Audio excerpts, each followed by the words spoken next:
Sir, Delhi के शाहीन बाग में जो एनक्रोचमेंट ड्राइव के अगेंस्ट जो विद्रोह हुआ है, उसके बारे में आपका क्या कहना है? देखिए, विद्रोह इन द सेंस कि ऑफ कोर्स जो लोकल्स थे उन्होंने बुलडोज़र को रोका है, और जो एमएलए हैं आम आदमी पार्टी के अमानुल्लाह खान, उन्होंने वहाँ पे ये बोला है कि भाई मैंने तो ऑलरेडी सारी जो इलीगल कंस्ट्रक्शन थी वहाँ से हटा दी है, तो म्युनिसिपल कॉरपोरेशन का इसमें इन्वॉल्वमेंट होने की ज़रूरत नहीं है। मेरे को ये लगता है कि पहले तो एमएलए डिसाइड नहीं करेगा कि कौन सी चीज़ें लीगल हैं और इलीगल हैं, और हज़ारों लोगों का इसमें रोज़गार भी जुड़ा होता है। तो कई बार म्युनिसिपल कॉरपोरेशन जल्दी में ऐसी गलती ना कर दे कि जो चीज़ लीगल हो और वो तोड़ दी गई। मेरे को लगता है इस सिचुएशन ये चीज़ एस्केलेट ना हो, इसका बेस्ट तरीका ये होगा कि एक बार फिर से जो जो चीज़ें तोड़ने के लिए, डेमोलिशन के लिए लिस्ट में हैं, वो एक मौका सबको दिया जाए और कोर्ट में उसको प्रेजेंट कर दिया जाए। क्वेश्चन सिर्फ कोर्ट के सामने एक होना चाहिए कि क्या ये कंस्ट्रक्शन लीगल है या इलीगल है। ये नहीं कि कितने साल पुरानी है और उस पर क्या इम्पैक्ट है। अगर उसके बाद भी वो इलीगल कैटेगरी में आती हैं तो उनको तोड़ा जाए, और अगर ऐसी इलीगैलिटी है जिससे फ्यूचर में लॉ एंड ऑर्डर इंप्लीमेंटेशन में प्रॉब्लम नहीं आती तो कोई फाइन लगा के वो भी एक ऑप्शन हो सकती है, क्योंकि एंड में देश तो हमारे लोगों के लिए है।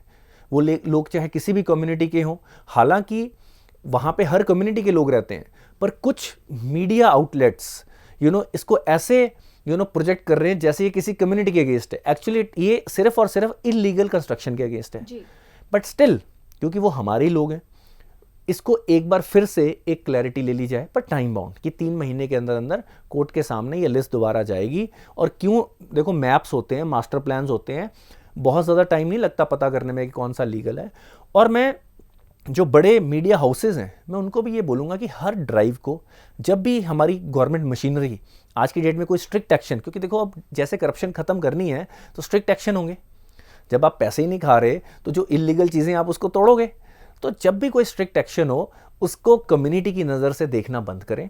इससे क्या होता है कि हमारे ऑफिसर्स के लिए काम करना बहुत, क्योंकि किसी भी पॉलिटिशियन के लिए किसी ऑफिसर को ये बोल के धमकाना कि तुम हमारे धर्म के खिलाफ जा रहे हो, बहुत ही आसान काम है। अब ऑफिसर ये सोचता है यार मैं तो ईमानदारी से अपना काम करने आया हूँ और ये मैं किस मुसीबत में फंस रहा हूँ। ये पॉलिटिशियंस का काम है, और इसमें मीडिया का भी रिस्पॉन्सिबिलिटी है कि अगर आपके पास क्लियर कट इंफॉर्मेशन है कि भाई ये तो लीगल थी फिर भी तोड़ रहे हैं, आप वो चीज़ बोलो।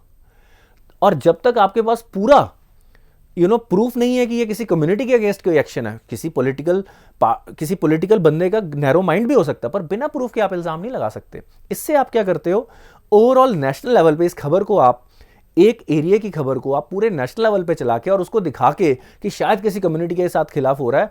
अब जो बंदा दूर बैठा है उस कम्युनिटी का, वो तो ये सोचेगा पता नहीं वहाँ पे क्या हो रहा है, कितना अत्याचार हो रहा है, जबकि इन ऑल प्रोबेबिलिटी वो कंस्ट्रक्शन इलीगल होगी। और एमएलए ने तो वहाँ पे जैसी वोटें लेनी है, वो तो वहाँ पे सबका साथ नहीं देगा, तो और जो मार्केट एसोसिएशन है उनको भी ये करना है।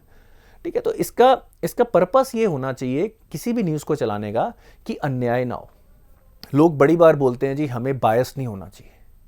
मैं कहता हूँ कि एक रिपोर्टर को बायस्ड होना चाहिए ट्रुथ की तरफ, नेशनल डेवलपमेंट की तरफ। जो बात सही है, जो फेयर है, हम उस तरफ बायस्ड क्यों ना हो।